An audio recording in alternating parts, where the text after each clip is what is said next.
tous dans ce nouveau numéro du Gatigo sur Tout TV Africa. L'attaque terroriste repoussée ce 17 septembre 2024 à Bamako, au Mali, continue de faire écho. Le groupe de soutien à l'islam et aux musulmans liés à l'Al-Qaïda, JNIM, a revendiqué ces attaques menées contre l'école de gendarmerie de Bamako à l'est de l'aéroport et le camp de l'armée de l'air au sud de l'aéroport. Le JNIM estime avoir causé d'énormes pertes aux forces armées maliennes par la destruction de plusieurs aéronefs militaires. Les autorités maliennes n'ont pour l'heure donné aucun bilan, mais ont indiqué que la situation est sous contrôle. Elles ont également indiqué avoir neutralisé certains assaillants et capturé d'autres. Les échanges de tirs entre les forces armées et ces assaillants ont duré plusieurs heures.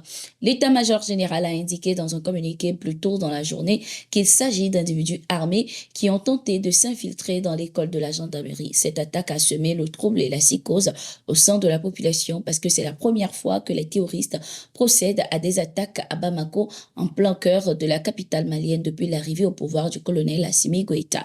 Les analystes y voient de leur côté un plan orchestré pour démoraliser et décourager les populations et les forces de défense dans l'élan adopté pour la lutte contre le terrorisme sous toutes ses formes. Les ministres des Affaires étrangères de la Confédération Alliance des États du Sahel ont eu leur première réunion ce 16 septembre 2024 à Bamako, au Mali. Les sujets sur la sécurité régionale, la stabilité économique et les stratégies de développement pour le Sahel ont été abordés lors de ce rendez-vous. Ces ministres ont également examiné différents projets, notamment celui du règlement intérieur des sessions confédérales du Conseil des ministres, le projet de protocole additionnel au traité portant création de la Confédération des États du Sahel relatif à la coordination de l'action diplomatique ainsi que l'actualisation de la feuille de route de la Confédération des États du Sahel.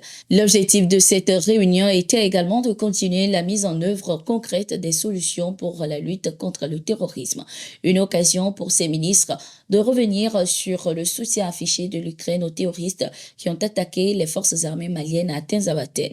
Ils ont vivement dénoncé ces actions de financement du terrorisme par certains pays occidentaux en Afrique. Cette rencontre, présidée par le ministre des Affaires étrangères du Mali, Abdoulaye Diop, intervenait le jour de la commémoration du premier anniversaire de la création de l'Alliance des États du Sahel. Pour marquer cette journée, le colonel Assimi Goïta avait, lors d'un discours la veille, mis en lumière les grands projets qui seront désormais mis en place au sein de l'Alliance, notamment la mise en circulation bientôt du passeport biométrique pour les États de l'AES, avec pour but d'harmoniser les titres de voyage au sein de l'espace. La question des bases étrangères en Afrique revient toujours au cœur des débats. L'analyste et historien Dr Hamzat Boukari Yabara estime que les pays occidentaux maintiennent toujours les Africains sous domination à travers l'installation de leurs bases en Afrique.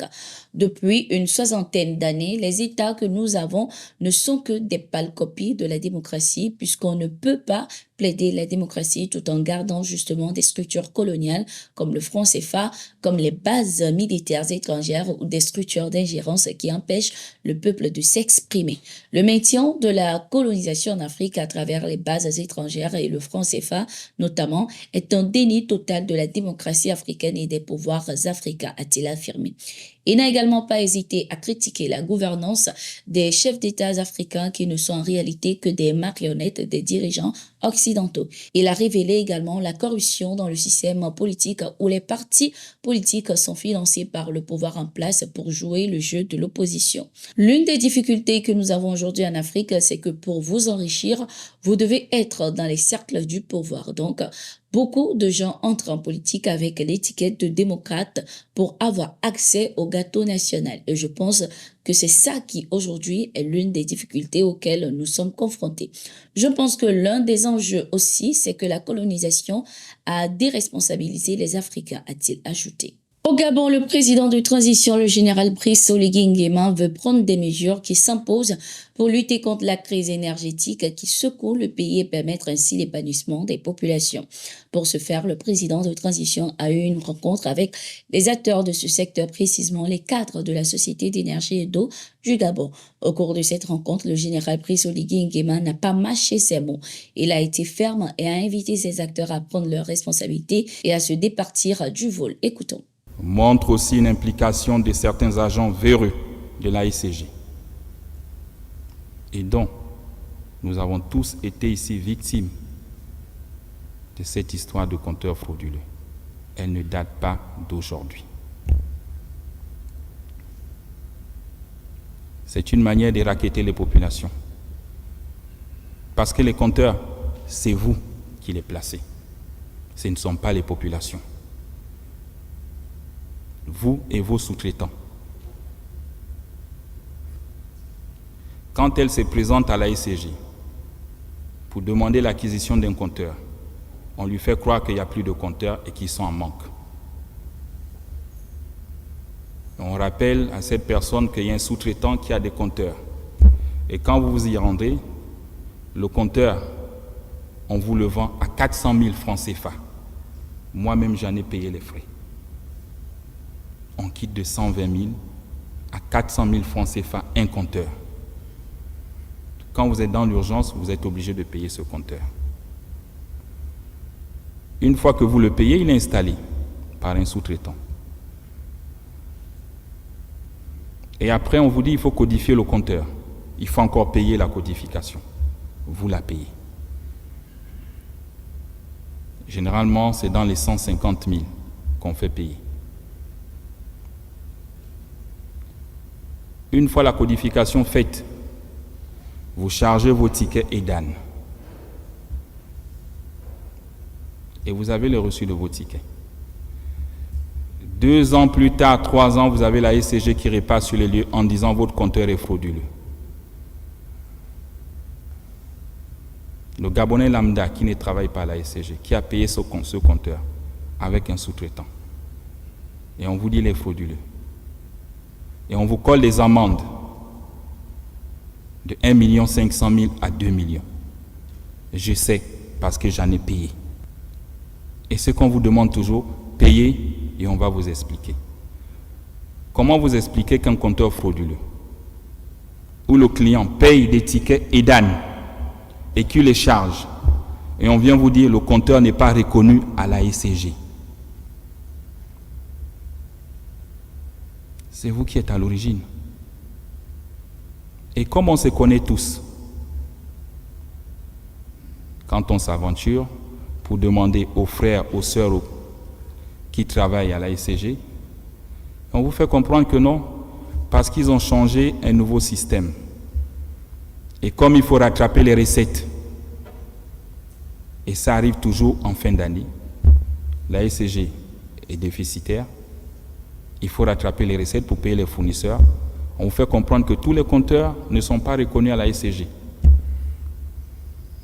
Et donc chaque client revient payer l'amende de 1 million, 1 500 000. N'est-ce pas du vol? Il en est de même pour les compteurs d'eau. Vous aviez des compteurs d'eau que vous installez. Et après, on vous dit le compteur a été volé. Vous déclarez le vol de ce compteur. Donc une perte que la SCG ne vous rembourse pas. 3 mois plus tard, on vous renvoie les factures de ce compteur à votre nom.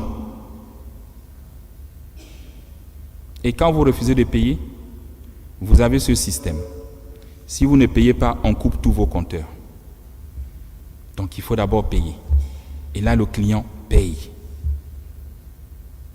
Et quand il finit de payer, il vous dit, mais je veux savoir quel est ce compteur qui est utilisé à mon nom.